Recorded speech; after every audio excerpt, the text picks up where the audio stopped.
Sultan Murad II ini ada tradisi dia yang sangat bagus gitu. Dia punya sebuah buku ya, pribadi yang dia sering tulis sendiri pengalaman dia pada saat jadi pemimpin.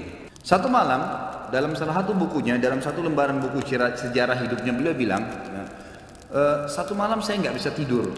Kemudian saya bilang sama penasihat saya, coba malam ini kita sama-sama yuk pergi keluar seperti biasa nyamar.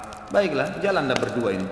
Begitu dia jalan, tiba-tiba waktu jalan di salah satu jalan kecil di Istanbul, ada satu orang jalan pegang botol khamr. Pas depan Sultan Murad, subhanallah, dengan hikmah Allah kepleset orang itu, jatuh, kendi khamrnya pecah, mati tiba-tiba. Di tempat mati orang itu. Waktu mati, biasanya kalau ada orang seperti ini jatuh tiba-tiba, umumnya kan banyak orang yang datang melihat ada apa keadaannya. Waktu itu Sultan Murad tiba-tiba datang dengan penasihatnya, lihat, diperiksa, sudah meninggal orang ini, diperiksa urat nadi lehernya, sudah mati orang ini. Tapi anehnya, nggak ada satu orang pun yang lalang itu mau lihat, nggak mau ditengok, nggak mau dilihat. Langsung kata Sultan Murad, wahai muslimin, ini ada orang mati, gitu kan? Nggak ada yang nyaut. Dua kali, wahai muslimin, ini orang muslim, oh ini orang mati, nggak ada yang nyaut. Satu orang di situ, rumahnya rupanya dekat situ, dia bilang, kami tidak akan sentuh jenazah itu walaupun dia sudah mati. Kata Sultan Murad, kenapa? Dia bilang, tidak anda lihat dia pegang khamar, orang ini fasik, ahli maksiat, setiap malam zina, setiap malam mabuk. Kami nggak mau sentuh jenazahnya, kami nggak mau. Kata Sultan Murad, tapi kan dia dari kaum muslimin, kalau kalian tidak mau mengurus jenazahnya, tunjukkan saya di mana rumahnya, biar saya yang bawa ke rumahnya. Ada beberapa orang, ringkas cerita, membantu Sultan Murad datang ke rumahnya. Diketok pintu, dibuka, istrinya lihat suaminya meninggal, nangis. Seperti umumnya biasa wanita, menangis, kemudian masuklah. Yang lain ini orang-orang yang tadi nunjukin rumah itu sudah pulang semua. Tinggal Sultan Murad sama penasehatnya. Duduk depan jenazah ini, istrinya nangis. Kata Sultan Murad, saya mau tanya, kenapa waktu tadi suami kamu jatuh, mati ini, gak ada yang mau lihat jenazahnya? Dan tersebar isu di tengah-tengah masyarakat tadi, mereka nggak mau sentuh ini karena dianggap suami kamu ini fasik, setiap hari zina, setiap hari mabuk. Sultan Murad kaget waktu istrinya tiba-tiba berhenti nangis, langsung dia bilang, saya udah tahu orang akan nilai begitu suami saya, tapi perlu anda tahu suami saya ini bukan pezina, bukan orang mabuk. Sultan Murad bilang, bagaimana bisa? Jelas khamar di tangannya dia, kendinya pecah, saya lihat dia bawa khamar. Dan orang ini bukan satu dua orang memberikan kesaksian, tidak ada satupun orang yang mau bantu jenazahnya. Dia bilang, iya, saya perlu berikan kepada anda kesaksian. Kata istrinya, suami saya ini orang sangat saleh, luar biasa ibadahnya kepada Allah, pada saya dan anak-anak baik, dan dia juga sangat dekat hubungannya dengan Allah. Sholat malamnya nggak ketinggal, kalau siang hari puasa, sedekahnya bagus. Tambah kaget Sultan Murad, bagaimana ceritanya?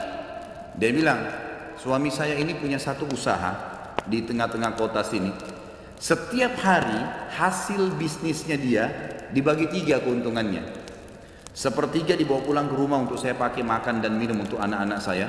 Sepertiga lagi, sepertiga keuntungan diberikan botol khamr, berikan minuman keras. Dia bawa pulang ke rumah, dibuang di WC. Dia nggak minum, dibuang di WC. Terus dia bilang apa depan saya, kata istrinya, dicempengkan kesaksian.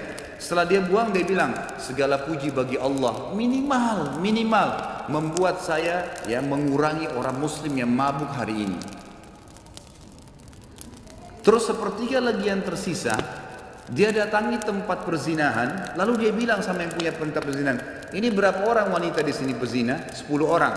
Berapa bayarannya kalau perempuan satu malam sampai besok pagi dibayar? Kata si tempat punya tempat sekian, dikasih sama dia sepertiga untungnya nih. 10 orang ini semua saya booking malam ini. Tutup tempat kalian. Ini sudah milik saya, sudah dapat uang kan? Gak ada perzinahan, tutup. Dia pulang ke rumahnya. Orang pikir waktu dia masuk ke kios khamr beli khamr dia minum. Orang pikir waktu dia masuk tempat zina dia berzina. Padahal sebenarnya dia malah suruh tutup. Dia pulang, kata istrinya, lalu dia bilang, segala puji bagi Allah yang minimal membuat saya malam ini memberhentikan beberapa anak muda muslim zina. Bayangkan, pernah gak kita terfikir buat perbuatan begini? Gak terlintas. Tapi karena kedekatannya dengan Allah, Allah bukakan dia jalan ibadah yang tidak masuk di akal kita gitu. Lalu istrinya bilang, saya pernah bilang sama suami saya, kalau begini perilakumu, kapan kamu mati, nanti jenazah kamu nggak diurus sama kaum muslimin. Ternyata terjadi, kata istrinya, jenazahnya nggak ada yang urus. Tapi waktu itu suami saya sempat senyum, dan suami saya bilang, tenang aja hai istriku, kalau saya mati, yang sholati saya nanti khalifah, sultan, penasehatnya, dan juga seluruh ulama Istanbul. Sultan Murad waktu itu menangis lalu mengatakan, suamimu benar, saya Sultan Murad, khalifah muslimin, saya akan urus jenazah suamimu, saya akan, sama ini penasehat saya akan sholati, dan saya akan undang seluruh ulama di Istanbul untuk mensolatinya. Kedekatan diri seseorang pada Allah, Allah akan bukakan kita di lini-lini ibadah yang kita tidak sadar gitu.